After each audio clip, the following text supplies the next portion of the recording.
네. 우리 선생님들 행정 업무도 참 많다라는 이야기들 아까도 해주셨는데 요것 때문에 교사 생활이 너무 힘들어요 이런 분들도 계시다고 하거든요. 근데 우리 선생님들은 어떠신지 그리고 코로나 전후에 좀 달라진 상황들이 있는지 한 분씩 네, 말씀 부탁드릴게요. 제가 운이 좋은 건지 나쁜 건지는 모르겠지만 이제 코로나가 진행되는 이 시기에 사실 대학원 공부로 학교를 잠시 벗어나 있어요. 네. 그래서 사실 코로나 시국과 관련돼서의 경험보다는 그 행정적인 이야기들을 좀 얘기해보면 좋을 것 같아요. 사실 교사가 되기 전에 임용을 준비할 때는 누구도 행정 업무가 얼마나 나에게 떨어지는지 얘기해주지 않습니다. 그런데 발령을 받자마자 사람들은 모두 저에게 서류로 말을 하기 시작을 하거든요. 그리고 이제 학교 안에 업무를 하기 위해서 풀메신저라는 메신저를 따로 쓰고 있는데요. 내부망. 그러니까 거기에 쏟아져 나오는 다양한 메시지들이 단위까지 맡고 있을 때는 진짜 하루에 클릭을 진짜 수십 번을 해야만 그 메시지를 다 소화할 수 있을 정도가 돼요. 그래서 저는 선생님들께 좀 신규 선생님들한테 좀 한정해서 말씀드리고 싶은 건 신규만이 가진 특권을 충분히 좀 누리셨으면 좋겠습니다. 학교 현장에 신규에 대한 배려가 없다고 많이들 말씀하고 있기 때문에 조심스러운 부분은 있지만 그래도 새로 학교 생활을 생활하는 신규에게만큼은 모든 게 용인되는 게 학교 생활이라고 생각을 하거든요. 그래서 신규 때 실수할 수 있고 행정적인 업무에 있어서도 힘에 부칠 수도 있고 그럴 때마다 임용 시험을 준비할 때 우리가 그 과정에서 모든 것을 내가 합격을 해야만 3차까지 다 시험을 완벽하게 합격해야만 시험을 붙었다는 그 습관 때문인지 학교 현장에 들어오셨을 때 요즘은 신규가 아니라 신규다 이런 표현을 많이 하실 만큼 모든 것을 완벽하게 다 처리해내시거든요. 네. 그러다 보면 스스로 소진되기 마련인 것 같아요. 그래서 신규 때만큼은 행정적인 업무든 아니면 담임적인 업무든 나는 마법사가 아니다라는 걸 꼭 명심하시고 힘들 때는 학년부장님, 교원부장님, 생활지도 부장님 다양한 그 업무적으로 조금 전문성을 인정받는 선생님들 계시거든요. 그분에게 가서 도움을 청하시고 내 행정적인 업무에 있어서도 내가 견딜 수 있는 만큼의 수준만 가질 수 있도록 그렇게 좀 노력을 하셨으면 좋겠습니다. 저도 행정적인 업무를 생각해 보면 오탈자와의 싸움인 것 같거든요. 그러니까 교사는 오탈자를 빼고 얘기할 수가 없어요. 그러니까 네. 이 사람의 능력은 오탈자를 얼마나 잡아내느냐로 사실 교사가 업무를 잘한다 못한다를 사실 평가하시거든요. 그리고 거의 대부분의 행정 업무들이 형식의 구현이 제일 중요해요. 그러니까 틀에 맞춰서 공문을 잘 썼는가. 가 유능한 교사인지 아닌지를 사실 판가름하기도 하거든요. 위에 관리자분들이 보셨을 때. 근데 이제 신규는 당연히 그걸 못할 수밖에 없고 저는 이제 경력이 10년이 다 되어가는데도 아직 오탈자를 너무 힘들어해요. 잘 보지도 못하고. 이건 제 그냥 인지 능력인 거거든요.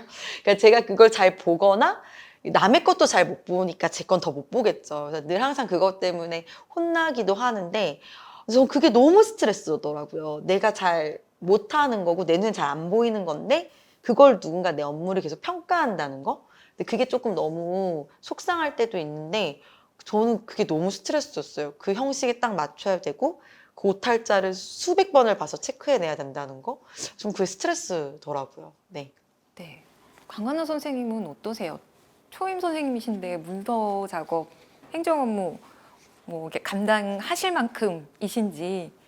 일단은 제가 생각하기에 학교 안에서도 어떤 직무를 맡냐에 따라서 행정 업무의 강도가 천차만별이거든요. 네. 근데 저는 이번 올해까지 해서 2년째 그렇게 행정 업무의 비중이 일단 높지 않은 직무를 맡아서 엄청나게 힘든 일이 많지는 않았던 것 같고, 그리고 아까 여지아 선생님 말씀하신 것 전 되게 공감하는데 제가 약간 딱 그렇거든요.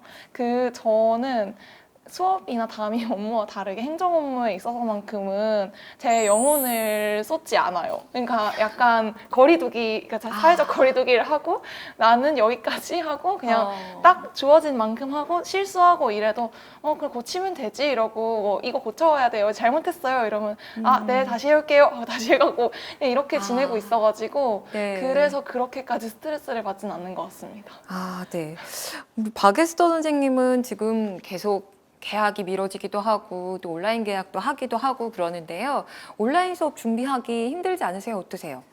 저는 온라인 수업이랑은 조금 거리가 있고 아까 앞에 행정 업무에 대해서 저도 네. 정말 드릴 말씀이 있거든요. 왜냐하면 요즘에 수많은 학교들이 잘못하고 있는 부분들이 있어요. 그 중에 하나가 신규로 임용된 교사들에게 부장 업무를 주는 거예요. 그러니까 사실 행정 업무의 꼭지점은 부장 업무가 있거든요. 저도 제가 부장을 하기 전까지 그렇게 많은 행정 업무를 부장들이 해야 되는지를 몰랐어요. 정말 점심시간이 있으면 점심시간 5분 밥 먹을 시간이 아예 없어요. 그리고 이제 그 부장이 어느 정도의 그 학교를 커버하느냐에 따라서 정말 너무 많은 위원회와 너무 많은 행정적인 업무를 처리해야 되니까 정말 그 부장 업무라는 것은 학교의 모든 것들을 아우르고 볼 수 있는 마음의 여유와 시야와 그다음에 그 많은 행정적인 것들을 한 번에 볼 수 있는 눈이 있어야 되는데 지금 부장 업무를 굉장히 많이 기피하고 있어요.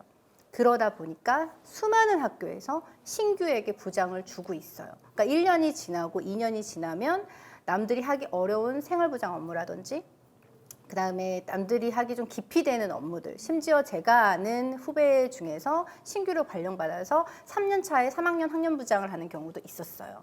그러니까 그게 학교별로 굉장히 다양하게 이렇게 되고 있는데 그거는 정말 몹쓸 짓이에요. 그렇게 하면 안 돼요. 신규 교사가 그렇게 해서 경력을 찾아서 해야 되는데 사실 그 학교의 구조상 그 많은 행정적인 업무를 빨빨하게 이렇게 다 처리해낼 수 있는 분들이 좀 적기도 하고 그다음에 깊이 되는 지역 같은 경우는 신규 교사들이 너무 많이 임용이 되다 보니 좀 어느 정도 그 경력이 되시는 분들이 그거를 좀 커버를 해줘야 되는 경우들이 있는데 그러지 못하는 경우들이 생기면서 굉장히 많은 어려움에 처한 신규 교사분들도 굉장히 많이 있으시거든요. 그리고 외부에 이제 경력이 좀 있는 분들, 저처럼 기간제 경력이 있거나 약간 그런 분들 중에서는 특히 남자 선생님들 같은 경우는 바로 2년 차에 생활부장 해라라고 그게 들어오는 경우들이 있어요. 그래서 그런 경우들이 생겼을 때 선생님들께 정말 추천드리고 싶은 것은 학교 안에 나의 동지들을 꾸려라. 행정 업무로 지나치게 그 소진이 되는 경우들이 정말 많이 있어요. 그럴 때 교원학습 공동체라든지 그 학교 안에 비슷한 또래 선생님들끼리 모여가지고 그런 부당한 그런 행정 업무라든지 누군가 좀 도와줘야 될 때가 있어요. 빨리빨리 해가지고 누군가가 빨리빨리 응답해주고 이렇게 해야 될 때. 그럴 때 나랑 같이 힘을 합쳐서 으쌰으쌰 이거를 빨리빨리 할 수 있는 그 동료 선생님들 그룹을 학교 안에 만들어야 된다. 그리고 학교는 그거를 도와줘야 된다. 위에 조금 경력이 있는 사람들이. 이런 말씀을 드리고 싶네요. 힘내십시오. 네. 요즘에 온라인이 활성화되면서 또 20, 30대 교사분들은 유튜버로도 많이 활동을 하고 계세요. 그래서 교사 유튜버로 인기 있는 선생님들도 많으신데 그런 교사 유튜버에 대해서 어떻게 생각하시는지 강한나 선생님. 진짜 많은 선생님들이 유튜브를 하시는 것 같고 그리고 활용하기에 따라서는 그게 또 수업에 정말 많은 도움이 되기도 하더라고요. 네. 저희 학교 선생님도 유튜브를 하시는데 체육 선생님이시거든요. 근데 학생들이랑 아침마다 열심히 운동 연습해가지고 그거를 영상으로 찍어서 공모전에 제출을 한다든지 이런 활동을 하고 계시더라고요. 네, 그래서 그런 걸 보면은 또 학생들은 워낙 그런 유튜브나 영상 매체에 익숙하다 보니까 똑같은 걸 해도 뭔가 유튜브로 한다고 하면은 더 재밌어하고 더 좋아하고 더 적극적으로 활동하는 모습을 볼 수 있거든요. 네. 그래서 그런 것들을 좋게 활용하면은 너무 많은 도움이 되는 것 같은데 이제 최근에 또 교사들이 뭐 브이로그를 촬영하는 것에 대해서 금지시켜야 하는 거 아니냐 이런 말도 있었을 만큼 아직은 또 그런 개인정보 보호 문제 같은 게 확실히 있으니까 네. 그 부분은 좀 저도 우려스러운 부분이 있는 것 같고 저도 그래서 뭔가 그냥 유튜버로서 내가 활동을 하고 싶다라기보다는 수업을 위해서 적극적으로 그런 매체를 활용하는 거는 관심이 있는 것 같아요. 그래서 저도 최근에 그 노래 개사하는 활동을 학생들이랑 했었는데 그래서 저도 하나 찍어가지고 올렸었거든요. 유튜브에 보라고. 근데 그게 생각보다 진짜 많은 관심을 받더라고요. 그래서 그런 식으로 좀 수업에 지혜롭게 활용하는 방안은 이제는 이제 선택이 아니고 사실 필수가 아닌가 하는 생각이 들기도 하는 것 같아요. 네. 그러면 우리 박에스더 선생님은 어떻게 보세요?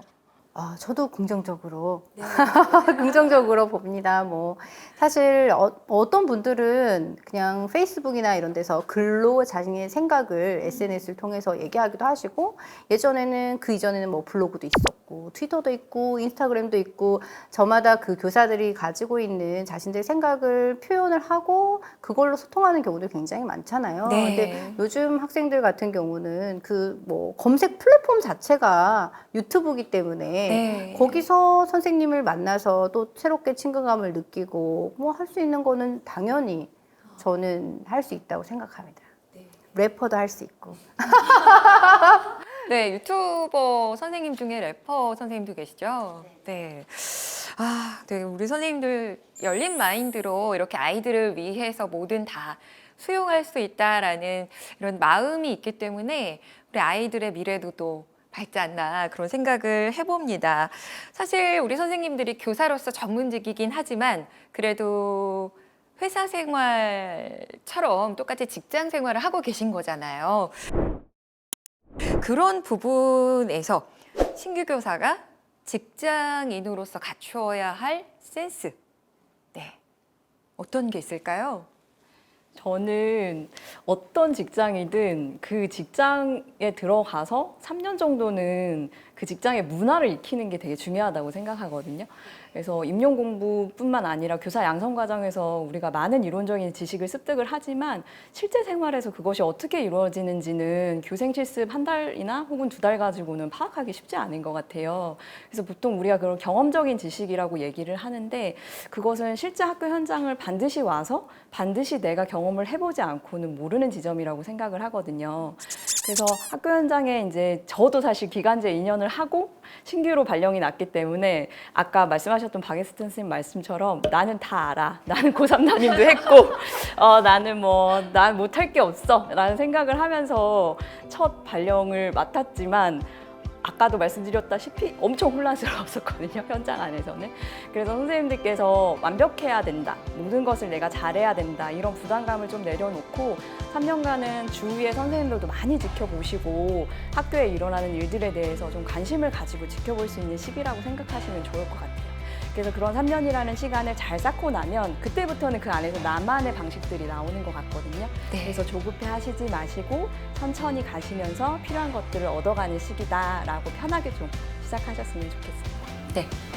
저는 질문할 수 있는 용기가 필요할 것 같아요. 이게 대학교 4학년이었잖아요. 네. 4학년 고학년이잖아요. 네. 그러니까 항상 후배들의 선망의 대상이었거나 맨날 4학년이니까 물어보는 질문에 대답을 해주던 위치에 있다가 네. 사실 가장 말단으로 학교에 가는 거잖아요, 집단에. 어, 그때 그게 솔직히 2월에서 3월 사이에 확 바뀌는 거거든요. 그때 내가 누군가에게 모르는 것을 모른다고 인정하고 질문할 수 있는 용기. 그게 진짜 필요한 것 같아요. 왜냐면 학교 다 가보면 연차 많은 선생님들은 다 엄청 바빠 보이거든요, 내년에. 그렇기 때문에 질문을 어느 타임에 어떻게 해야 될지부터 고민을 하게 돼요. 근데 그럴 때는 그냥 다짜고짜 질문하는 게 제일 좋을 것 같아요. 그래야 부장님도 일을 2번 안 하시고 네. 저도 일을 2번 안 하는 그런 일이 생기기 때문에 질문할 수 있는 용기가 가장 필요하다라는 말씀드리고 싶습니다. 좋은 팁입니다.